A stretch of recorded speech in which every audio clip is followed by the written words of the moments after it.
on here, but first of all, let's get to our players. First of all, on the blue team, Chris Matu, Sarah Varga, Paige Tierney, your groom and the man of the hour, Scott Palmason.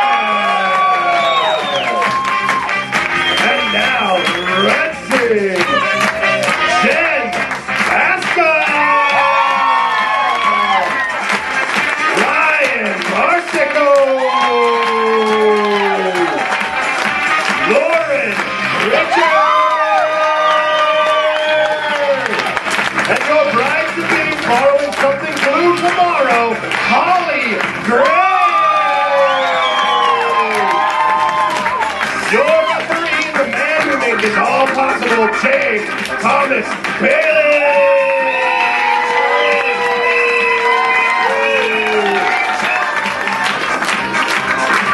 Now please rise and join our stadium organist on the singing of our national anthem.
Comedy sports for the first time tonight. First timers.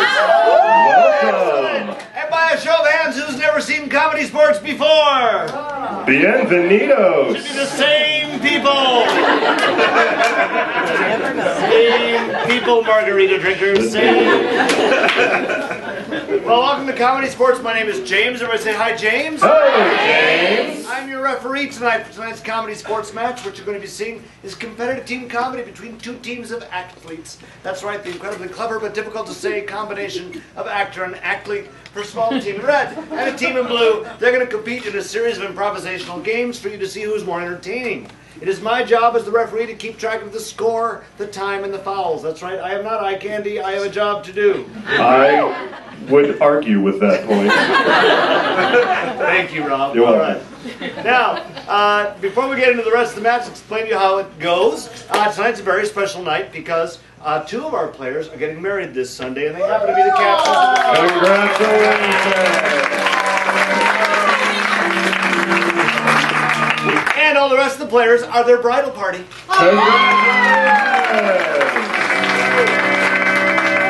And the guy in the stripes is the minister.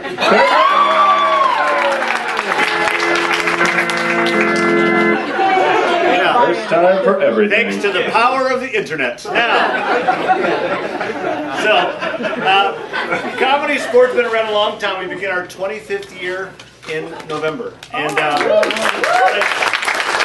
which makes us the longest running show in LA and the longest running show in LA history. And over the course of 25 years, it's been a great blessing to us to have many couples meet and get married. We've had lots of comedy sports couples and comedy sports babies that come along. And so, no comedy sports baby yet, but we got right order. Right order.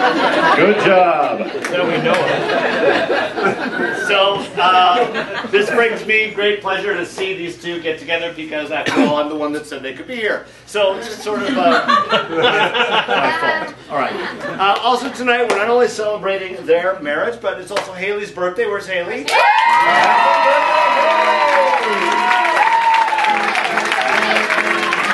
love your comments. How old are you, Hailey? I'm 12. Oh, congratulations! Double digits. So you were in double digits 2 years ago. Prime numbers. New math. Public school. Right, okay. So you having a good birthday so far? Yeah. So how is 12 different than 11? It's kind of similar. Oh. Kind of similar. All right. Is Hailey getting married tomorrow? No. Yeah. Good work. Right order. Good. Right order. 12th birthday, then marriage. Then baby.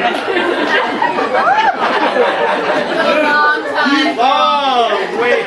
Yeah. I was 30 when she was born. Just saying. Yeah, okay. All right. All right, so before we get on with the match, I have to explain to you what we're doing. First of all, I know. First of all, we charge people money, and we don't know what we're going to do. Greatest business plan in the world. But what we're going to do is a competitive team comedy match. They're going to be improvising as they go along, and a lot of that has to do with you. It is a sport. It is a competition. I am wearing the stripes for a reason. Score, time, and fouls. And before we begin, I have to familiarize you with a couple of fouls that we use in comedy sports because they involve you in some way. So the very first foul is called the brown bag foul. Say and do that with me. Ready? The brown bag foul. Very good. The brown bag foul is called whenever somebody says something rude, crude, lewd, cheap, obnoxious, or in poor taste. When that happens, I blow the whistle, I throw the flag, I make the brown bag indication. And that player has to wear a brown paper bag over their head for the rest of the game. Their team also loses 1 point. Now, the reason I'm telling you about this is because this foul can be called on you as well. If you say anything lewd, crude, rude, obnoxious, or in poor taste, you too will have to wear a brown paper bag over your head for the duration of the game. You have no points to lose, just your dignity. All right. Second important foul is called the groaner foul. Let's say and do that together. Chance for a little shoulder rub or a slightly uncomfortable moment. The groaner foul is called whenever somebody says something corny, punny, just so stupid that it makes all of us groan in agony. You know, the kind of jokes my dad tells. All right? So, it's true. Bet your dad. Yeah. So when we hear those jokes, and you have to groan, it has to be a majority groan. I do not call this foul. This is your foul, the foul of the people. I simply respond. All right. But when that happens, I blow the whistle, I throw the flag, I make the groaner indication, and that player must step forward into the apology box and apologize sincerely to all of you. If you accept the apology, there's no loss of point. If you do not accept their apology, their team will lose a point. But as I said, this is a majority groan that has to happen, so we're going to practice. Mr. Boyce, will you give us an example of a groaner? I will. Hey, James, do you know why the football coach needed change? No! He wanted his quarterback.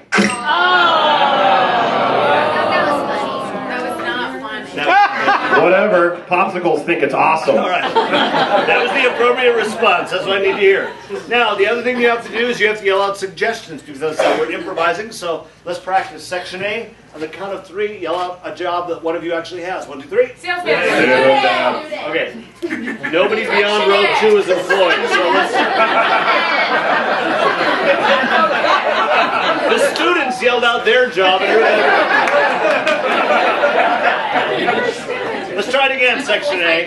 Count of 3, yell out your middle name. 1, 2, 3. Almost as confused. All right. Section B. The count of 3, yell out your favorite pizza topping. 1, 2, 3. Pepperoni. Good choice. All right. And C section. On the count of 3, yell out your favorite holiday. 1, 2, 3. Christmas! I didn't understand. Columbus Day. Too bad, indigenous people. Okay, good. All right. It was Columbus or the Vikings. All right. Good job. Now, final thing is you have to clap and cheer a lot, so we're going to practice. Let's start with the cheering. Ladies, when I throw my right hand in the air, you're going to go, woo! Let's hear it, ladies. Woo! Give me a short woo. Birthday girl's excited. All right, here we go. Oh, that was you? That was her. All right. I'm a good child. Well, married baby, right. Okay, here we go. Good. Guys, when I throw my left hand out, you go, ah. No, not like that. Good. Contest. Here we go. Pay attention.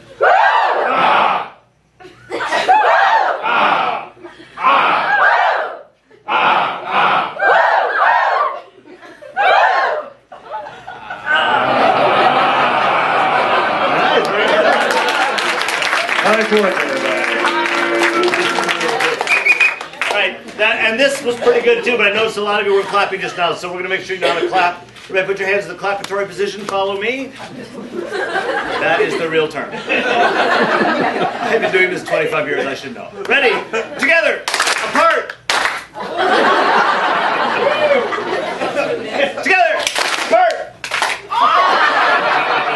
Together, apart. Apart. I can stay here all night. All right. Together, apart. Together, apart. Together, apart. Together, apart. Good. Now remember to do that. Keep your hands just like that. Every time I say the following phrase, I want thunderous applause.